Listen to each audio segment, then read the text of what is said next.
The summer of 1872, in the Dragoon Mountains, was unbearably hot, with the sun heating the rocks to scorching temperatures.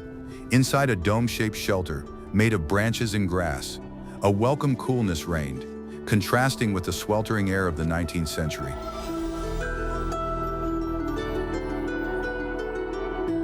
Cochise, chief of the Chiricahua Apache, sat in absolute silence, awaiting the arrival of U.S. General Oliver Otis Howard for crucial negotiations. The fate of his people, weary of endless conflicts and long migrations, hung on the outcome of this meeting. In the cool shade of his dwelling, he pondered the terms of a peace that might preserve at least a portion of their ancestral lands. You probably think that surviving in such a desert without modern cooling technology is absolutely impossible. Many researchers are still amazed at how the indigenous peoples endured the extreme temperatures of the southwestern United States.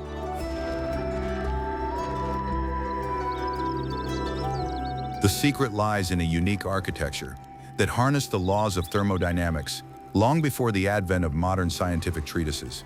We'll examine in detail every element of this natural engineering that saved entire generations from heat stroke. You'll discover the hidden mechanisms of construction that are now being actively studied by leading architects of energy-efficient buildings.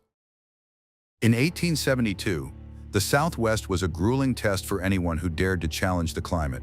For American settlers, the sweltering heat became an insurmountable obstacle that broke their will and drained their physical resources. At the same time, the Chiricahua Apache viewed this extreme landscape as their natural habitat. Their secret lay not in superhuman endurance, but in a deep understanding of nature and its hidden possibilities. Chief Cochise led his people through an era of sweeping change and constant diplomatic pressure from the colonial authorities. He understood that preserving their traditional way of life required incredible flexibility and the ability to blend into the surrounding environment. Chiricahua architecture reflected this fundamental philosophy, becoming a reliable tool for preserving political and cultural independence. The traditional Apache dwelling was an incredibly complex and well-designed climate control system. Understanding how this shelter functioned offers a new perspective on the intellectual potential of the indigenous peoples of North America. Unlike the heavy wooden structures of the Northeast, the wikiaap was designed for absolute mobility and instant adaptation to the environment. Every detail of this structure served a strictly defined function, with no superfluous or decorative elements. Cochise often convened councils of elders in precisely such shelters, where the cool air fostered clear thinking. Negotiations on which the fates of hundreds of people depended required a calm atmosphere that was impossible to achieve under the scorching rays of the sun. A properly constructed wikiaap lowered the internal temperature by 10 or even 15 degrees compared to open terrain. The renowned leader Mongus Colorados, Cochise's mentor and predecessor, placed great emphasis on teaching the rules for selecting a campsite. This knowledge was passed down as part of a unified survival strategy, linking generations of leaders in an unbroken chain of succession. He taught that the morning sun should illuminate the entrance, while the midday heat should be blocked by the terrain. This knowledge formed the foundation of the community's safety, allowing them to avoid exhaustion from overheating during the long summer months. The tribe's movements always followed a strict seasonal logic, taking into account the availability of water sources and natural shelters. Within such a camp, social hierarchy and kinship ties determined the exact location of each individual shelter. The dwellings of leaders and experienced negotiators were usually located in the center, surrounded by the shelters of the other community members. This structure facilitated the rapid exchange of information and collective decision-making during diplomatic crises. In the cool shade of these structures, trade agreements were discussed, migration routes were planned, and the people's oral traditions were preserved. A shelter became not merely a place to sleep, but the true social hub of the entire group. During tense negotiations with the U.S. military, Cochise used the climatic advantages of his shelters as a diplomatic tool. By receiving envoys in a cool wikiaap, he demonstrated the superiority of traditional knowledge over the cumbersome logistics of the colonial army. Government officials, exhausted from their trek across the scorching desert, found themselves in a comfortable environment which instinctively inspired respect for their hosts. This contrast in temperatures often set the right tone for discussing complex territorial issues. The architecture literally helped shape the negotiation process, calming emotions and easing tensions. A careful study of these dwellings reveals that the indigenous peoples of the Southwest possessed a deep empirical understanding of physics. They intuitively understood how heat flow, convection, and evaporation work under conditions of extremely low humidity. This knowledge was passed down orally, forming a vital part of their practical cultural heritage. Preserving this information was a matter of survival for a people who were constantly moving from one encampment to another. The loss of even a fraction of these skills could have led to catastrophic consequences during the summer drought. Each shelter bore witness to human resilience and the ability to find harmony with the harshest of environments. But to understand the true genius of these structures, we must look closely at the process of their creation and the selection of materials. We'll take a detailed look at exactly what made up this natural shield that protected people from the scorching sun. Cochise's leadership was largely based on the confidence that his people would always find shelter in their native mountains. We'd love to hear your perspective. What do you think about this approach to construction in the 19th century? Please share your thoughts in the comments. When resources are limited to thorny shrubs and sparse vegetation, engineering ingenuity is pushed to its limits. The Apache solved this problem by turning the shortcomings of the local flora into its greatest architectural advantages. They learned to assemble a perfect framework from flexible, durable, and rot-resistant desert plants. This approach required a thorough understanding of the properties of every stem, every branch, and every root in the vast surrounding area. The main materials used to create the wikiaap supporting structure were ocotillo branches and the flexible shoots of the mesquite bush. Ocotillo possessed the unique ability to bend without breaking, which allowed them to form the shelter's perfect dome-like shape. This dome was not only aesthetically balanced, but also aerodynamically stable against strong gusts of desert winds. Mesquite branches, known for their incredible density, were used to reinforce the base and create a sturdy doorway. Gathering these materials required immense labor, precise calculations, and an understanding of the seasonal growth cycles of plants. The gathered branches were dug into the ground in a circle, forming a sturdy foundation with a diameter of 2 to 3 meters. Then the upper ends of the branches were carefully bent toward the center and tied together, forming the structure's classic silhouette. Industrially manufactured ropes, or imported metal nails, were never used to bind the elements together. The Apache used strong yucca, or agave fibers, which, as they dried, tightly bound the wooden parts together. This natural fastening was so reliable that the structure withstood months of exposure to the scorching sun and winds. The dome's geometry played a critical role in distributing the thermal load throughout the interior of the dwelling. Unlike structures with flat or sloped roofs, the dome minimized the surface area exposed to direct sunlight. The sun glided over the curved walls, unable to transfer the maximum amount of energy into the shelter. This principle of radiation dissipation is actively applied today in the design of modern energy-efficient dome structures. 19th century builders created a form that naturally resisted the harsh thermal conditions of the wilderness. When constructing the framework, the builders always took into account the prevailing winds and the sun's path. The entrance was usually oriented toward the east to catch the first rays of the cool morning dawn. The western side, exposed to the most intense afternoon heat, was reinforced with an additional layer of thick branches and grass. This spatial orientation was no accident, but a strict, pragmatic calculation based on the harsh climatic conditions. Tribal leaders personally verified the correct layout of each new camp to avoid critical mistakes. During extended stays, the frame could be further reinforced with crossbeams made from thicker tree trunks.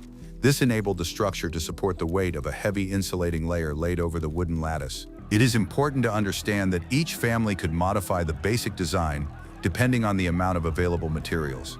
If resources were scarce, the frame was made lower and more compact, while retaining all its climatic properties. The adaptability of this architecture allowed the people to survive even during periods of the most severe droughts and scarcity of vegetation. Mangus Coloratus taught that the sturdiness of a dwelling directly reflected the resilience of those who lived in it. A well-constructed frame symbolized order, confidence in the future, and a readiness to withstand any natural hardships. Within these structures, plans for migration were discussed, and historic decisions affecting the entire region were made. The framework was merely a skeleton that required proper sheathing to create an ideal microclimate inside the shelter. Only a comprehensive approach to construction could guarantee protection from Arizona's exhausting 40-degree heat. We have examined only the foundation, the basis of this remarkable natural technology available to the indigenous peoples of that time. The true architectural achievement began in the next stage, when the lattice framework was transformed into a breathable protective shield. The skillful application of the laws of aerodynamics made it possible to lower the temperature inside without expending the slightest amount of mechanical energy. This process required a precise understanding of how air density changes depending on the time of day. Keep reading until the next chapter to learn how the Apaches harnessed the wind and turned their shelters into oases of coolness. Many people believe that ventilation only emerged with the invention of complex ducts and mechanical electric fans. However, the Apache created a passive cooling system that worked flawlessly thanks to the basic laws of physics. The secret lay in the pressure and temperature differences that the builders artificially created inside the dome. They turned their dwellings into wind tunnels that continuously drew heated air far outward. A special ventilation opening was always left at the top of the dome, serving as an exhaust vent. Hot air, which, according to the laws of physics, is lighter than cold air, rose upward and left the room unimpeded. In its place, cooler air from outside was constantly drawn in through the lower slits and the slightly ajar doorway. This continuous circulation created a light breeze inside the shelter, even on days when there was no wind at all on the plain. The constant movement of air helped evaporate moisture from the skin, providing additional physiological cooling. The size of the upper opening could be adjusted depending on the time of day and the direction of the outside wind. During the hours of peak solar activity, the opening was lightly covered with additional bundles of grass to prevent direct sunlight from entering. In the evening, when the temperature dropped, the vent was opened fully to quickly vent the heat that had accumulated during the day. This manual climate control required constant attention and a keen sense of weather changes. The dwelling functioned like a living organism, reacting to the slightest fluctuations in the environment. In addition to the top opening, the lower edge of the cladding often stopped a few centimeters short of the ground. This created additional draft, causing the air to literally glide over the surface of the cool soil before entering the interior. The ground in the shade of the shelter always remained cool, and the air passing over it gave off some of its heat. This effect of underground cooling is one of the most difficult to achieve in modern architecture. The Apaches achieved it through simple geometric calibration of the distance between the frame and the ground. The interior of a wikiaap was never cluttered with unnecessary items, so as not to disrupt the free flow of air. Household items and supplies were neatly arranged along the walls, leaving the central area completely clear. This allowed the convection current to rise directly from the floor to the ventilation opening without the slightest obstruction. Any disruption to the aerodynamics could lead to the formation of pockets of warm air and upset the entire climatic balance. Order inside the dwelling was not merely a matter of aesthetics, but a strict requirement of the cooling system. Vittorio often used these shelters to hold secret meetings with his allies from other groups. The cool, clean air inside the wikiaap stood in stark contrast to the stifling atmosphere of the military forts they were forced to visit. This difference in living conditions convinced many leaders of the need to preserve their traditional way of life.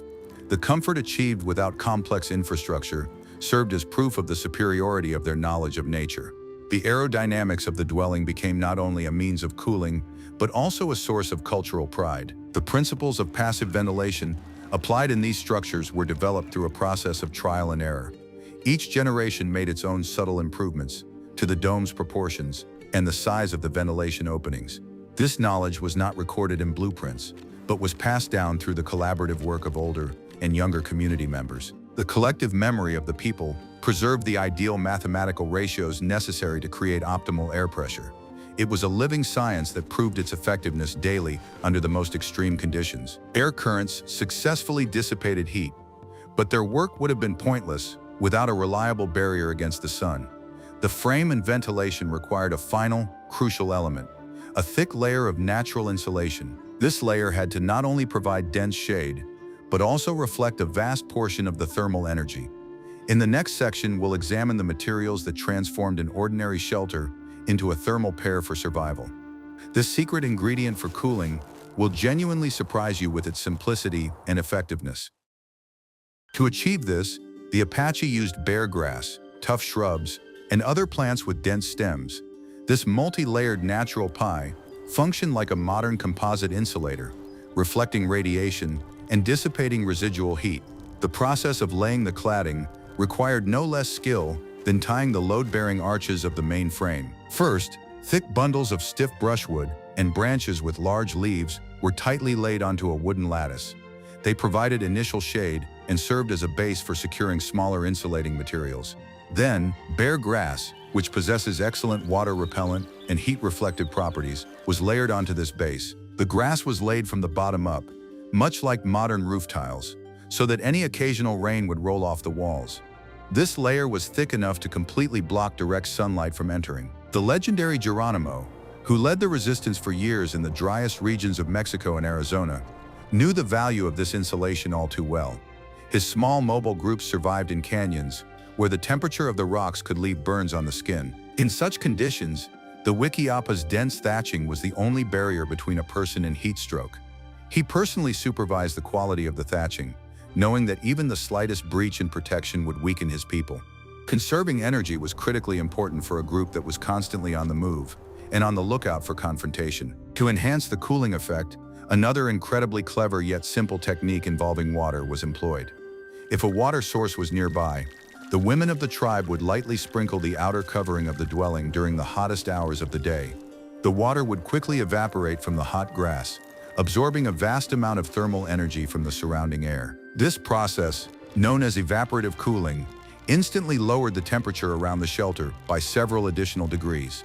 The cool air was then drawn inside through ventilation slits, creating a veritable climatic oasis. Even without using water, the temperature difference between the outside world and the interior of the wikia was striking.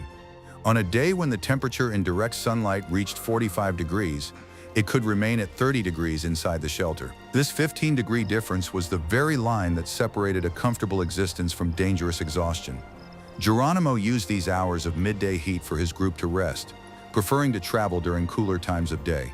The shelter's insulation dictated the entire tactical rhythm of life, turning the heat into an ally against the colonial forces. During the winter months, or during sudden nighttime cold snaps, that same insulation worked in the opposite direction. A thick layer of grass trapped the heat from a small fire, built in the center of the shelter. Smoke escaped freely through a ventilation opening, while the heat energy reflected off the walls and warmed the people inside. Thus, the wikiaap was a versatile, all-season dwelling, capable of mitigating any extreme temperature fluctuations in the Southwest. No army canvas tent could provide such a level of climate control. The engineering genius of this solution lies in the complete rejection of attempts to fight nature by force. The Apaches did not try to cool the entire desert. They created an isolated comfort zone, using the desert's own resources. The grass that grew under this scorching sun became the best shield against its destructive rays. This harmonious application of the laws of thermodynamics compels us to respect the scientific potential of indigenous peoples. Natural materials worked more effectively than many artificial insulators created in industrial laboratories. We saw how the frame and cladding formed a perfect climate control system without the use of wires or motors. But how quickly could such a complex structure be built from scratch under conditions of constant movement? The speed of construction was no less important than the cooling technology itself, especially during long journeys. In the next chapter, you'll learn how long it took to create this engineering marvel. You'll be amazed at how quickly the desert was transformed into a safe and cool home. Speed was the key to survival under constant pressure from cavalry patrols. While the U.S. Army spent hours setting up heavy tents and supply trains, the Apaches operated differently. It took an experienced family just a couple of hours to build a fully functional wikiaap with a frame, ventilation, and complex insulation. This incredible pace was achieved thanks to a clear division of labor and a thorough understanding of construction procedures. People didn't waste a single minute hesitating. Every movement had been perfected over hundreds of previous encampments. The rapid erection of the camp allowed Geronimo's group to instantly vanish from their pursuers' radar and blend into the landscape. As soon as the decision to stop was made, every member of the community knew their specific task without needing further orders. Some went to gather flexible mesquite branches, others collected bear grass, and still others prepared the campsite. This process resembled the workings of a well-oiled machine, with no unnecessary details or idle chatter. Within 2 hours, the people, exhausted from the trek, were able to rest in the comfortable coolness of their new shelters. The accounts of American officers often expressed bewilderment at the speed with which Apache bands moved. Soldiers might arrive at a campsite that appeared to have been occupied, only to find nothing but empty shelters a few hours later. The ability to quickly erect shelter meant that the group was not tied to a specific geographical location. They could change their route at any moment, knowing they could always provide themselves with protection from the sun. This architectural flexibility was a powerful tactical advantage that nullified the efforts of heavy cavalry. Geronimo always emphasized the importance of passing on these rapid construction skills to the next generation, even in the most difficult times. The young people learned to assemble a wikiaap faster than American soldiers could unharness their mules carrying provisions. The ability to quickly establish a safe space instilled a sense of self-confidence in the young people. They understood that their survival depended not on heavy walls, but on knowledge and quick reflexes. This philosophy of mobility allowed the Apaches to maintain their fighting spirit, even when facing an enemy with an overwhelming numerical advantage. Often, the camp was set up at dusk to avoid detection by dust clouds or noise. In the dark, the process proceeded just as quickly, since the builders' hands remembered every necessary movement and knot. This proves that the technique for erecting a wikiaap was deeply ingrained in the muscle memory of the entire people. The ability to build by feel ensured that the community could take shelter before dawn and hide from the morning heat. A perfect understanding of the materials allowed them to determine their suitability, even by touch, without the use of campfire light. These rapidly erected shelters played a key role in their survival strategy during conflicts with the colonial administration. Each new dwelling became a symbol that the people were not broken and continued to control their own destiny. The speed with which barren land was transformed into a habitable camp was tangible proof of their strength. It was a constant process of creation that stood in stark contrast to the destruction wrought by military action. Architecture became a form of quiet, yet highly effective resistance to the policy of forced resettlement. We saw for ourselves that the wikiaap technology combined climate efficiency with incredible speed of construction. These qualities made it an ideal tool for survival under the conditions of mobile guerrilla logistics. But the layout of these structures within the camp was no less important than their thermal insulation properties. In the next chapter, you'll learn how the Apaches positioned their shelters to create invisible lines of defense. You'll understand why it was virtually impossible to approach such a camp unnoticed. The arrangement of shelters in the camp was never a random collection of haphazardly scattered grass huts. The camp layout consisted of a complex system of defensive rings, perfectly integrated into the contours of the rugged terrain. This principle of spatial organization was directly linked to the concept of survival and adaptation to threats. The Apaches transformed their shelters into elements of a unified defensive structure that ensured maximum control over the territory. Each dwelling was positioned to complement the fields of view of neighboring structures and minimize blind spots. Lo Zhen, an outstanding warrior and strategist, possessed a unique gift for identifying the ideal location for establishing such a camp. She assessed the landscape not only in terms of shade, but also from the perspective of military logistics. Her decisions determined exactly where the sentry shelters would be placed and where the main core of the community would be located. The outer ring of wikiaaps always blended in with natural cover, whether it was rocky outcroppings or dense thickets. This arrangement made the camp virtually invisible to patrols, even if they passed right by. Each shelter was oriented so that the entrance not only caught the morning breeze, but also provided the necessary field of view. The occupant of a wikiaap could observe the approaches to the camp while remaining in the refreshing coolness and shade of their home. No route leading to the camp went unmonitored, thanks to this crisscrossing surveillance system. If one sentry was distracted, his sector was inevitably covered by another strategically positioned shelter. In this way, the dwelling's climatic function was perfectly combined with the requirements of the strictest military security and stealth. Lo Zhen often used her knowledge of desert trails to cover her tracks before entering the camp's main perimeter. The approach to the campsite could lead through solid rock formations, where no footprints or broken branches remained. The wikiaaps themselves were set up in areas where their silhouettes did not stand out against the sky or the light-colored sand. The architecture literally blended into the landscape, becoming an extension of the rocks, shrubs, and dry riverbeds. This was the ultimate form of camouflage, where an entire settlement merged with nature to protect itself from detection. During periods of active diplomatic negotiations, the concept of defensive rings took on additional political and psychological significance. When envoys from the colonial authorities approached the camp, they saw no clear boundaries or or massive fortifications. They found themselves inside a complex structure where every step was monitored by invisible observers from camouflaged hiding places.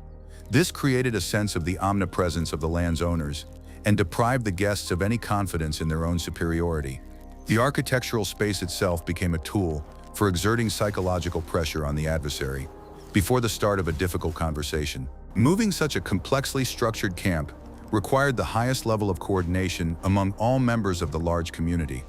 When relocating to a new site, the layout was not blindly copied, but was readapted to the new landscape. The ability to quickly adapt the concept of defensive rings to a completely different terrain was a sign of outstanding tactical skill.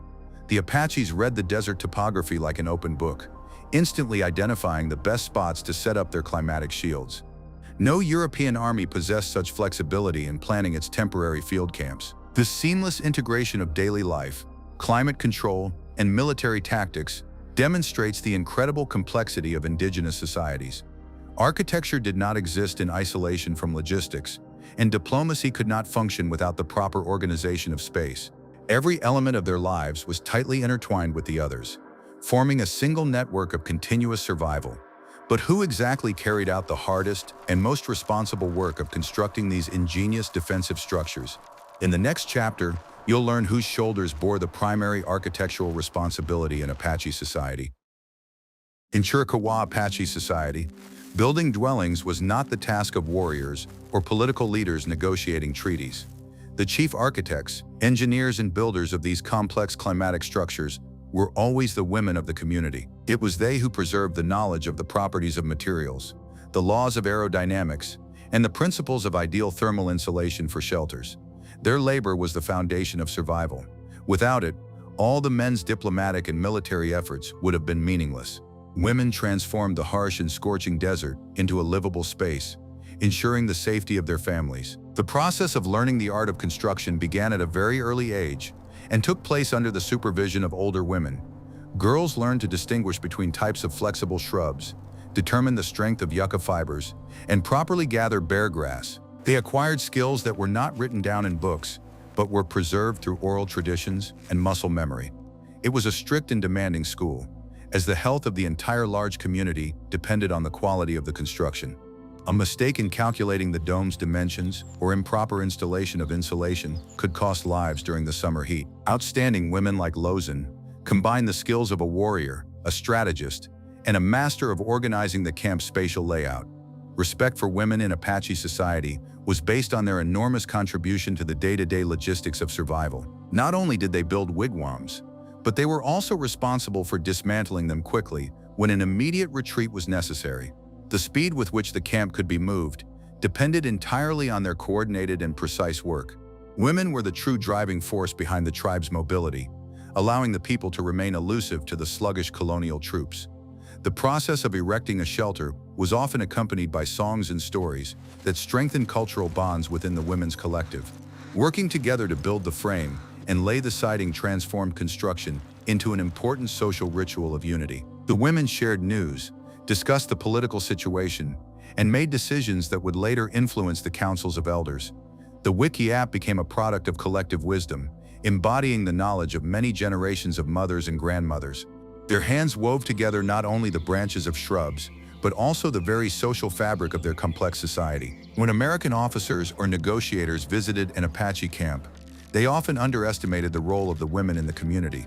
They saw cool, comfortable dwellings, but rarely understood whose intellect and labor were behind them. In the patriarchal mindset of 19th century colonial society, architecture was considered a purely masculine endeavor, requiring blueprints and engineers. The ability of indigenous women to build energy-efficient homes without a single nail went beyond their narrow understanding of the world. This lack of understanding often led to fatal errors in assessing the resilience and cohesion of Chiricahua society. The tragic events of the late 19th century and the forced relocation to reservations dealt a devastating blow to this unique architectural tradition. When the people were torn from their ancestral lands, the women lost access to the desert's traditional building materials. The replacement of traditional materials with canvas tents issued by the government destroyed a system of climate control that had been developed over centuries. The canvas did not provide adequate insulation, turning life on the reservation into a constant struggle against the suffocating summer heat. The loss of the right to build their own homes became one of the most severe consequences of their political and territorial defeat. Despite all the hardships, the memory of the art of building wikiapps lived on in the stories told by the older women. They passed this knowledge down to their daughters as a symbol of pride in their past and their cultural independence. Today, these traditional skills are being rediscovered to reconnect generations and honor the work of the desert's unseen architects. The wisdom of the Chiricahua women proved that the true strength of a civilization lies in its ability to coexist harmoniously with nature. In the shade of the shelters they built, decisions were made that forever changed the historical landscape of the continent's southwest. In the fall of 1872, a meeting took place in the Dragoon Mountains that became a turning point in the history of the Southwest. General Oliver Otis Howard, having made a long and grueling journey through the desert, arrived at a hidden Chiricahua camp. The negotiations, organized with the help of Thomas Jeffords, were intended to put an end to a long-standing, bloody, and exhausting conflict. The venue for this historic dialogue was a traditional wikiaap, built by the women of the community with impeccable knowledge of the laws of ventilation. The climate inside this shelter played no small part in how these highly complex diplomatic proceedings unfolded. Howard, accustomed to stuffy offices and sweltering army tents, was struck by the comfort inside Cochise's traditional dwelling. The transition from the scorching Arizona sun to the calm, breezy coolness of the shelter had a profoundly soothing psychological effect. The exhausted general was able to catch his breath and focus on the arguments, rather than on fighting his own heat exhaustion.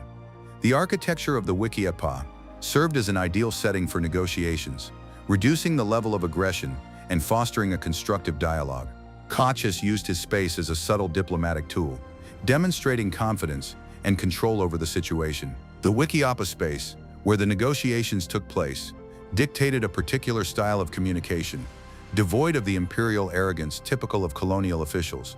Sitting on the ground at the same level as his hosts, General Howard was unable to employ his standard intimidation tactics. The circular shape of the shelter, with no corners and no position of absolute dominance, facilitated a dialogue on equal terms. Cochise, fully understanding the symbolism of the space, negotiated from the position of strength of a man in his impregnable home. The shelter's physical and psychological comfort made the Apache's position more convincing and compelling in the eyes of the American military. As a result of these negotiations, a compromise was reached that temporarily halted military operations in the region. The Chiricahua were granted a reservation on their ancestral lands, retaining access to the resources necessary for traditional housing construction. This success marked the pinnacle of Cochise's diplomatic career, proving that wisdom can be more effective than open military confrontation. Wikiaap, where this decision was made, became a silent monument to the triumph of indigenous diplomacy and adaptive architecture. However, this fragile balance did not last long, and the years that followed brought new, far harsher trials. After Cochise's passing, the political situation changed dramatically, and the government violated the terms of this treaty. The Chiricahua were forcibly relocated to the arid San Carlos Reservation, a place unsuitable for their traditional way of life and notorious for its appalling conditions. There, they lacked the traditional plants necessary to build sturdy structures and provide effective shelter from the scorching sun. The relocation was not only a political disaster, but also a blow to their centuries-old system of climatic survival. Past diplomatic victories were undone, and the people found themselves defenseless against the harsh realities of their altered geography. The story of the negotiations between Cochise and Howard remains a striking example of how space influences the outcome of political discussions. The traditional Apache dwelling proved that it was not only a refuge from the heat, but also a place of power. Within walls of grass and flexible branches, the history of an entire continent was shaped, and decisions about peace and war were made. Understanding the role of such everyday details helps us see historical events in a completely new, more human light. Architecture is always a reflection of society, and the wikia perfectly embodied the freedom-loving and pragmatic spirit of its people. The period of forced confinement on the San Carlos Reservation became a true test of endurance for the architectural traditions of the Chiricahua people. Deprived of access to the mountains and their customary materials, the people were forced to find new ways to create life-saving shade. Instead of flexible ocotillo and sturdy mesquite, they had to use dilapidated planks, scraps of canvas, and government-issued army tents. These materials radically altered the physics of heat exchange, making it impossible to recreate that very ideal system of passive aerodynamic ventilation. The temperature in such makeshift dwellings often became unbearable, undermining the health and morale of the exhausted community. Government agents attempted to impose a European-style architecture on the indigenous peoples, consisting of rectangular houses built from heavy materials or adobe bricks. This architecture was completely alien to the Apache's nomadic culture and did not align with their deep understanding of climatic processes. The heavy walls stored the day's heat and released it at night, turning the house into a veritable oven during the hot months. Moreover, these static structures disrupted the traditional organization of the camp's defensive rings and undermined social bonds within the community. The imposed architecture became a powerful tool of assimilation, designed to destroy independent thinking and the traditional way of life. Many elders watched with bitterness as the new generation lost touch with the traditional engineering solutions of their ancestors. Children who grew up among canvas tents and wooden barracks no longer knew how to properly assemble the wikiaap insulation layer. Verbal instructions could not fully replace the practical experience that had previously been passed down through the community's daily collaborative work. The passive cooling technology that had protected the people from heat stroke for hundreds of years began to gradually fade away. Survival now depended not on the ability to read nature, but on supplies of substandard materials from the reservation administration. Those groups that left with Geronimo to return to the mountains briefly regained the architectural freedom of their ancestors.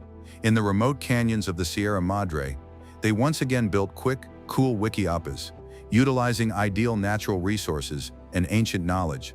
These temporary encampments became the last bastions of traditional engineering thought, hidden from the eyes of the advancing 19th century industrial civilization. But constant persecution forced them to move too quickly, preventing them from creating long-term, fundamentally fortified shelters.